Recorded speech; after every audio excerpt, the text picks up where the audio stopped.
నమస్కారం అండి. ఈరోజు నేను విష్ణు సహస్రనామాల్లోని 6వ 7వ శ్లోకాలకు అర్థాలు చెప్పబోతున్నాను. 6వ శ్లోకము: అప్రమేయో హృషీకేశ పద్మనాభో అమరప్రభు విశ్వకర్మ మనుస్త్వష్ట సవిష్ణ స్థవిరో ద్రోహ.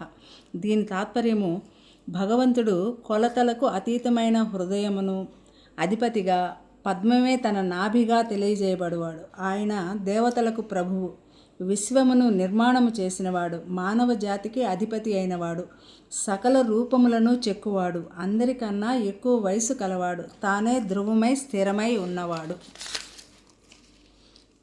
7వ శ్లోకము: అగ్రాహ్య శాశ్వత కృష్ణో లోహితాక్ష ప్రతర్ధన ప్రభూత శ్రీకుకుద్ధామ పవిత్రం మంగళం పరం.